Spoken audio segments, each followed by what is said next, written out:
Nasib usi jalela Sumetutan warishuman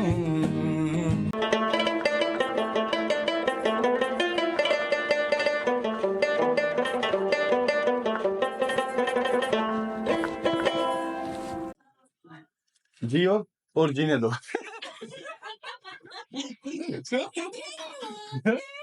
Hello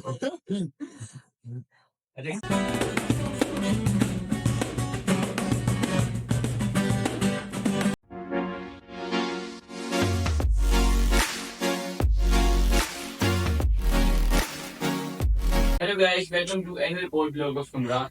So today guys, from very special place of Pakistan, known for its culture and high literacy rate. Yes, you have guessed it right. We are from Hunza. Our today guests need no introduction as we are familiar with them, Shazad, Hunzai and Dua. Hello, how are you? I'm fine, brother. And you? अच्छा शिदात भाई एक बात बताएं कि आप कैसे कर लेते हैं शिदात भाई कौन है और ये कैसे कर लेते हैं इतने इंस्ट्रूमेंट्स आप प्ले कर लेते हैं and let me tell you that guys Shidaat bhai can play any instrument those who know how to play an instrument they can compare how difficult it is इतना मुश्किल है एक इंस्ट्रूमेंट पे grip करना और आप इतने ज्यादा इंस्ट्रूमेंट प्ले करते हैं कैसे करते हैं ये बस प्रैक्टिस पे ज्यादातर प्रैक्टिस ही करता हूँ मैं 24 घंटे तो म्यूजिक के साथ ही होता हूँ कौन कौन से इंस्ट्रूमेंट्स प्ले करते हैं आप बहुत सारे 25 प्लस इंस्ट्रूमेंट्स मैं प्ले करता हूँ ज्यादातर 25 प्लस इंस्ट्रूमेंट्स हाँ ये 25 प्लस इंस्ट्रूमेंट्स कोशिश करता हूँ कि इससे भी ज्यादा सीखें मतलब भी आप इससे ज्यादा भी प्ले करना चाह रहे हैं हाँ जी और भी मैं सोचता हूँ फेवरेट इंस्ट्रूमेंट कौन सा जो आपको लगता है कि यार ये मेरा यहाँ से मैंने स्टार्ट किया था इस इंस्ट्रूमेंट से तो मेरा स्टार्टिंग तो रुबाब से ही है जब मैं बच्चा था 3 साल की उम्र में था तो मैंने फर्स्ट शो किया था स्टेज पे तो मुझे भी इतना ज्यादा आइडिया नहीं मेरे मम्मी अब्बू कहते थे मुझे कि इस तरह तुमने शो किया था 3 साल की उम्र में Moving to you, Dua, we have heard that you're a great fashion designer and doing a great job in fashion field. Let's talk about your journey, guys. तो आपने जो आपकी जर्नी है वो कैसे स्टार्ट हुई है शुरू से थोड़ा सा बताएंगे आप थैंक यू सो मच आपने हमें बुलाया है यहाँ पे तो मेरी जो जर्नी है वो शुरू से बचपन से मुझे ये आर्ट एंड क्राफ्ट ड्रेसेस वगैरह इस तरफ जाने का बहुत शौक था तो शुरू से मेरा यही था कि मैंने टेक्सटाइल डिजाइनिंग फैशन डिजाइनिंग इसी तरफ जाना है मैं यही बोलती रहती थी कि फैशन डिजाइनिंग करना है फैशन डिजाइनिंग करना है और मेरे जो डेली रूटीन के काम होते थे उनमें भी इन्हीं कपड़े इन्हीं चीज़ों को छेड़ना इन्हीं चीज़ों के साथ खेलना इन्हीं में मतलब मैं बड़ी हुई हूँ डॉल्स के लिए कपड़े बनाना फिर उसी को मैंने कंटिन्यू किया और फैमिली सपोर्ट सबसे ज़्यादा थी थैंक यू सो मच मामा पापा की मतलब उन्होंने बहुत सपोर्ट किया है तो उनकी वजह से फिर यहाँ तक मैं पहुंची अच्छा एक और क्वेश्चन है कि how important is to know that you should do what you like क्योंकि पाकिस्तान में हम देखते हैं जो लोग कुछ कर रहे होते हैं ना वो चीज मजबूरन कर रहे होते हैं उनको वो चीज पसंद नहीं होती तो कितना जरूरी है कि इंसान वही फील्ड चूज करे जो उसकी हॉबी है जो उसका पैशन है इसमें आप वो कह रहे हैं इसमें मैं ये कहूंगी कि जब तक आपकी आपके पसंद का काम नहीं होता ना आप उस चीज में इंटरेस्ट नहीं ले सकते आप उसको टाइम नहीं दे सकते कभी भी किसी काम को सीखने के लिए जो टाइम होता है ना हम किसी काम को टाइम ही तब देते जो हमें पसंद होता है तो हम टाइम देंगे तो ही वो चीज हम करेंगे और जितना टाइम देंगे उतना उस काम की वैल्यू बढ़ेगी और उतना ज्यादा हमें एक्सपीरियंस होगा ज्यादा काम आएगा और ये जो हमारा जो टाइम चल रहा है हमारे मतलब जो अभी टाइम पीरियड चल रहा है जो भी हमारा ईयर चल रहा है इसमें एक्सपीरियंस ज्यादा मैटर करती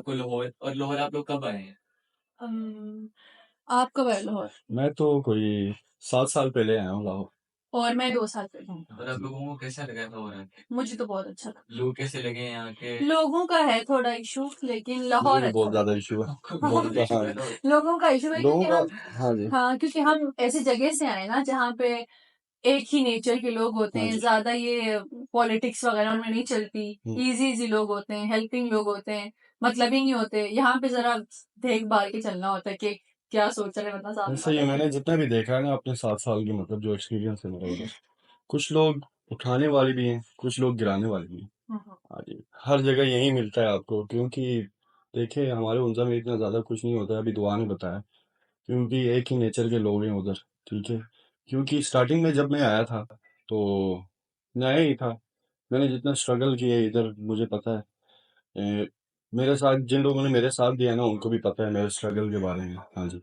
तो स्टार्टिंग में मैं जब आया था तो मुझे लाहौर के बारे में कुछ भी नहीं पता था। हाँ जी। तो लोग मुझे अजीब अजीब लोग मिलने लग गए, बहुत ज़्यादा लोगों ने यूज़ किया। उससे निकलने की कोशिश किया मैंने। कुछ लोग ऐसे मिले कि मतलब ना कहते थे कि मुझे यार शहजाद भाई ये सीन है, फ्री में आप आ सकते हैं। उससे वो खुद कमाते थे। हाँ जी, मुझे लेके जाते थे, खुद कमाते थे। तो मैंने थोड़ा सा सोचा कि नहीं, इस तरह नहीं होना चाहिए। तो मैंने अपना छोटा मोटा सेटअप बनाया। मैंने बोला कि वहां जाके फ्री में बजाने से अच्छा है घर जाके मैं प्रैक्टिस कर लूँ। उससे ज्यादा मैं सीखा। हाँ जी। Fabulous. So, Dua, how hard it is for you to come in a different place and pursue what you like? था मुश्किल, क्योंकि फिर यही बात होती है कि इतना दूर से पेरेंट्स को भी थोड़ा इश्यू होता है कि नई जगह है, उनको पता नहीं होगा। फिर हम अपने पेरेंट्स के साथ ही बड़े बड़े हुए होते हैं, 18 साल वहां में रही। अचानक थोड़ा मुश्किल था, पेरेंट्स की तरफ से मुश्किल था। मेरा मेरा तो था कि मैंने यही करना है, मैं रेडी थी, बिल्कुल 100% रेडी थी। लेकिन फैमिली की तरफ से थोड़ा था कि पता नहीं कैसे लोग होंगे, कैसे सरवाइव कर पाओगी। लेकिन बस हो गया। फैमिली सपोर्ट जो होती है ना, वो सबसे ज्यादा इंपॉर्टेंट होती है, और हमारे पेरेंट्स ने हमें बहुत सपोर्ट किया। और हुंजा में, गिलगित में ये है कि पेरेंट्स बहुत सपोर्ट करते हैं हर मामले में। Tell me about barriers for women in Honduras. Hunza में बैरियर्स इतने ज़्यादा नहीं हैं। यहाँ की रिश्वत वहाँ पे समझे तो बिल्कुल भी नहीं है। वहाँ पे जो बैरियर्स जो लगाए जाते हैं ना, वो भी पेरेंट्स की इनसिक्योरिटीज एंड वो पॉजेसिव होते हैं कि हमारे बच्चों को हमारे वो रिश्तेदार कुछ ना कहें। जो जज करते हैं ना, कुछ लोग सोसाइटी में होते हैं थोड़े से, बहुत सारे होते हाँ हैं। बहुत ज्यादा लोग होते हैं। तो उनकी वजह से कहीं लगे तो लगे, बाकी तो हर पेरेंट ज्यादातर बेटियों को ही सपोर्ट करते हैं कि आप आगे बढ़ो, आप मतलब अपने पाँव पे खड़े हो जाओ, सब कुछ खुद करो, किसी के सामने आपको कुछ करना ना पड़े, फिर हाथ ना फैलाना पड़े। तो ये चीजें बहुत कम है वहां पे। जो है फिर वहीं आता है कि दूसरों की वजह से कुछ सोसाइटी में, हर सोसाइटी में होता है कि कुछ लोग होते हैं जो जज करते हैं, तंग करते हैं कि उसने ऐसा किया, इसने ऐसा किया। तो इन चीजों की वजह से पेरेंट्स को इनसिक्योरिटी होती है। ये नहीं कि हमारा बच्चा ना करे, इस चीज की इनसिक्योरिटी होती है कि हमारे बच्चे को कोई कुछ ना कहे। इस वजह से बैरियर लगता है, लेकिन बाकी नहीं है। यहाँ पे तो खैर बहुत ज्यादा है, उधर नहीं है बिल्कुल। इधर वही सीन है, उधर ना लड़कियों को बहुत ज्यादा। हाँ जी।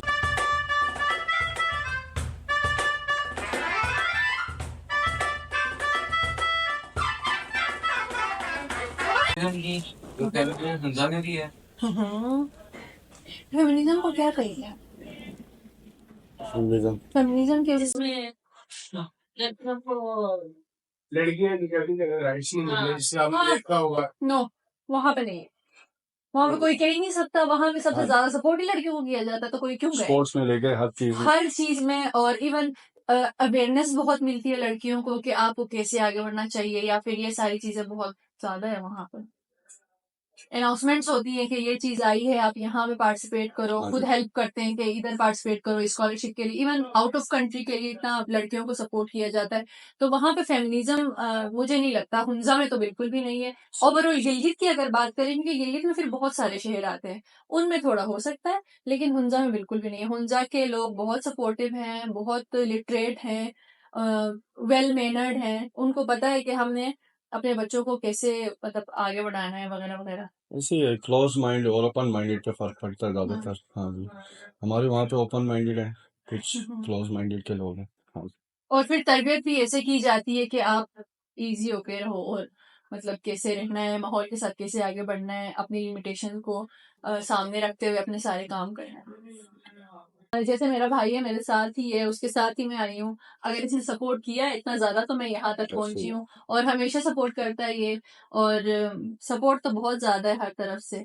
तो ये मेरी बहन है, तो मुझे भी सपोर्ट मिलता है। हाँ। बिल्कुल। अच्छा.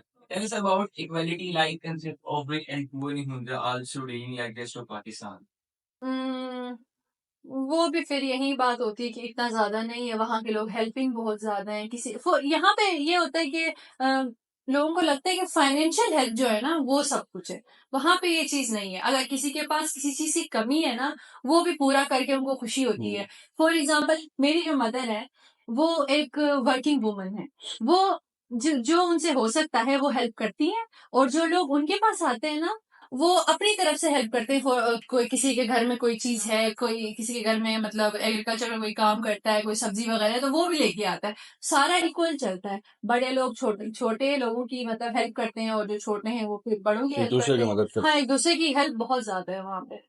एक दूसरे का ख्याल रखते हैं, साथ साथ हैं। चलते हैं। और ये नहीं है कि ये गरीब है, ये अमीर है, हाँ ये जी। वाला सिस्टम नहीं है वहां पे।